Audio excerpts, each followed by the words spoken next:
Henning Meyer from the European Programme at the Global Policy Institute here in London with us in the studio. Very interesting that it was Lech Walesa who was chosen to push all of this. I mean, you know, the fall of the Berlin Wall wasn't just obviously a big day for Berlin, for Germany, but it's really what it triggered, what it symbolized, and it was just the fall of the Eastern Bloc, which then eventually also led to the fall of the Soviet Union. Yeah, it was Lech Walesa, obviously, with the Solidarność movement in Gdansk, who really also inspired the protest against the Eastern Bloc. And obviously there was an inspiration for Eastern Germany as well. And as all the leaders mentioned, this was not just the day for Germany, it was a day for Europe.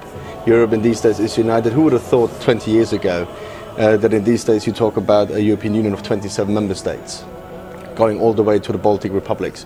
That would have been unthinkable. So Europe as well as Germany have come a long way in the last 2 decades. Well, it's very interesting because when there were rumors, when it was obvious that something was going to happen, not just Berlin, but across the Eastern Bloc, not everyone in Western Europe was happy. There are a lot of people still very reluctant to see a unified Germany, a Germany that could be powerful again, and a Germany that now 20 years on is powerful again. It's the biggest economy in Europe. Do you think that Germany has got rid of that slight skepticism or wariness from other Western European countries, or do you think that's just Germany's legacy to carry at least for a while longer? Well, I think Germany wants to get rid of that skepticism, and that's also ingrained policy, regardless of what political party is leading at the moment. I mean, you saw both Angela Merkel and Klaus Wowereit mentioned that the 9th of November is not just a symbol for the fall of the Berlin Wall, but also 71 years from today, the killing and the persecution of Jews. So this dark chapter of German history, that's the message, is not forgotten. It is still very much known to the political leaders. It's the politics of making this not happen ever again is very much ingrained in the German psyche and in the psyche of German politics. And this was also today a very powerful reminder to the skeptics that, listen, we haven't forgotten this, and we're gonna be guided by preventing anything like it from ever happening again. We still have in the studio with us Henning Meyer from the European Programme at the Global Policy Institute. It was very interesting when the leaders spoke earlier. Gorbachev hasn't spoken, but he got a lot of applause as well. I mean, ultimately, he was key in the events of 1989.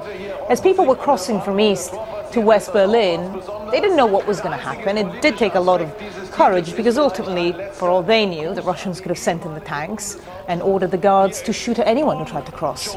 Well, yeah, I mean, as your colleague said, on the day it was actually a policy mistake that opened the policy of travel and visa.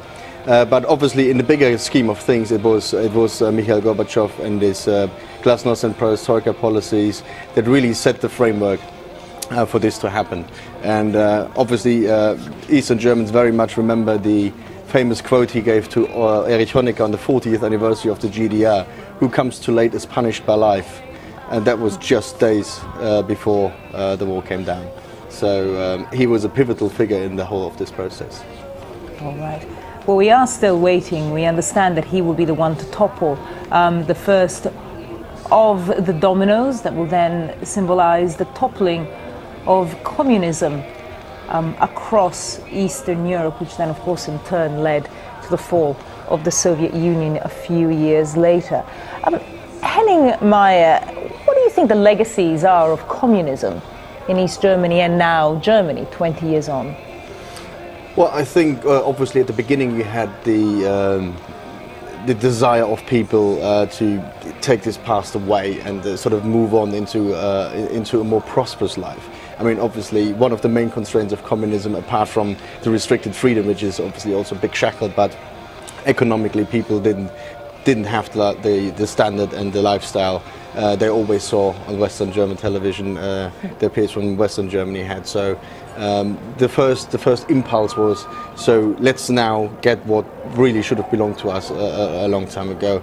Now, I mean, the whole process of really figuring out what sort of legacy the partition of Germany and the history, particularly of the GDR, has given reunified Germany. It's still not finished. I mean, as I said before, there are still people who were quite active in the GDR system that are now still playing roles or want to play roles in the democratic system of unified Germany. So how do you want to deal with these people? This is part of the question of how to deal with this history and with this legacy in general. And this is not a completed process yet. And it's still a difference between people who came from East Germany, well, East Berlin as well, and West Germany. I mean, is it still noticeable now, 20 years on? You were only 11 when the wall came down, but do you view people who came from East Germany as slightly different from you who came from the West? Yeah, no. I don't think that there is any sort of different view of people just because from what sort of part of Germany they come from. And as I said, I mean, living in London, in a very cosmopolitan city, there's absolutely no distinction, for instance, amongst the German community here from where you come from. And in my generation in general, it doesn't make any difference whether you're from the former West or former East. It's very much a unified mindset in these days. Germany is the biggest economy in Europe, the powerhouse of Europe in many ways, but is its economy within Germany quite homogeneous, or is the West still richer than the East? Yes, in general terms it is. I mean, there are all sorts of issues in terms of economic realignment. There were a lot of transfers where how to sort of unify pension systems and social security systems and these sort of things. I mean, that was obviously a very big task that is still ongoing. I mean, up until today, the transfer has been 1.3 billion.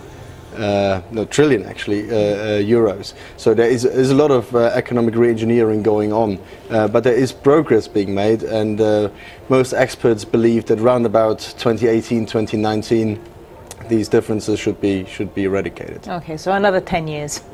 There you go. Henning Meyer from the Global Policy Institute, thank you very much.